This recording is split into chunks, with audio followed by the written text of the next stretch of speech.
Iraq से ये बड़ी खबर है, जहां एरबिल में अमेरिकी सैन्य ठिकाने पर हमला हुआ है। अमेरिकी सैन्य ठिकाने पर दर्जनों रॉकेट और मिसाइल दागी गई है। खबर यह भी है कि ईरानी मिसाइलों से अमेरिकी कॉन्सुलेट पर भी अटैक हुआ है। इराक के मंत्री हिबा अफंडी ने भी हमले की पुष्टि की है। हालांकि एरबिल एयरबेस को सुरक्षित बताया गया है। हमले के लिए ईरान समर्थक मिलिशिया ग्रुप पर शक जताया जा रहा है कि इस हमले के पीछे मिलिशिया ग्रुप का हाथ हो सकता है। ईरान समर्थक है मिलिशिया ग्रुप और कहा जा रहा है कि इस हमले के पीछे उसका हाथ हो सकता है। ये देखिए तस्वीरें आपको दिखा रही है, एक्सक्लूसिव तस्वीरें TV9 भारतवर्ष पर आप देख रहे हैं कि हमला कितना बड़ा था और इससे बर्बादी कितनी ज्यादा मची होगी।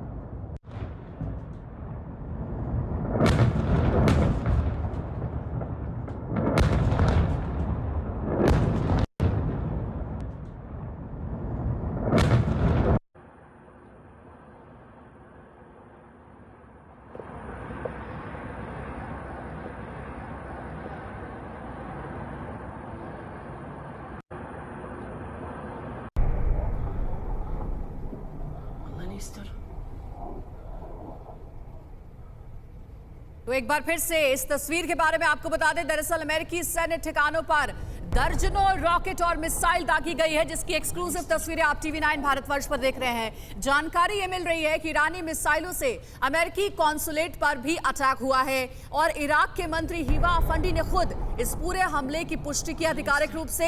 हालांकि एरबिल एयरबेस को सुरक्षित बताया जा रहा है। हमले के लिए ईरान समर्थक मिलिशिया ग्रुप पर शक जताया जा रहा है।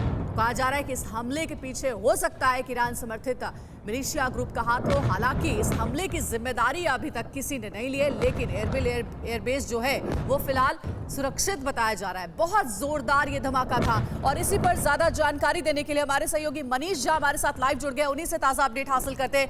मनीष, ये हमला जो है वो क्या मिलिशिया ग्रुप की ओर से किया गया, जिस तरीके की आशंका व्यक्त की जा रही है, अभी तक क्या जानकारी आप तक पहुंच पाई है?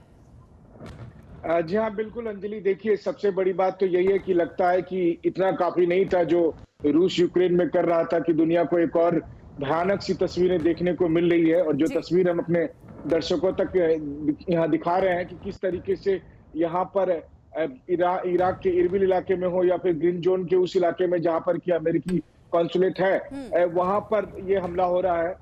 और जो ईरानी मिलिशिया ग्रुप का नाम कहा जा रहा है, तो मैं यही तब से सोच रहा हूँ कि ये किसके कहने पे हो रहा है। क्या ये रूस के कहने पे हो रहा है या फिर ये अमेरिका के इशारे पर हो रहा है? क्योंकि इससे फायदा किसको है? क्योंकि अचानक ईरानी मिलिशिया ग्रुप का अमेरिका दुश्मन है, ऐसा नहीं था। आए दिन इस तरह के हमले होते रहते थे इराक के अलग अलग उन तमाम इलाकों में जहाँ की अमेरिकी सैन्य ठिकाने हैं। ईरान की तरफ से, चाहे वो ईरानी सरकार हो या ईरानी मिलिशिया हो, उनकी तरफ से हमले होते रहते थे। लेकिन इस समय हमला करने के पीछे की एक खास योजना दिखाई देती है। खास योजना ये दिखाई देती है कि या तो रूस की जो अटैक है उससे ध्यान भटकाने के लिए और ये दिखाने के लिए कि देखिए अमेरिका कितना कमजोर हो गया है, ना वो यूक्रेन की मदद कर पा रहा है, ना ही अमेरिका खुद की मदद कर पा रहा है।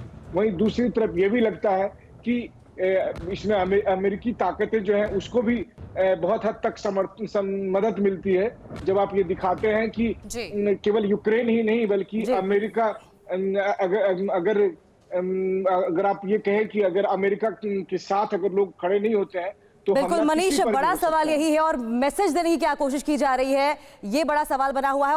अड़ी सोमवार से शुक्रवार शाम 6 बजे सिर्फ TV9 भारतवर्ष पर।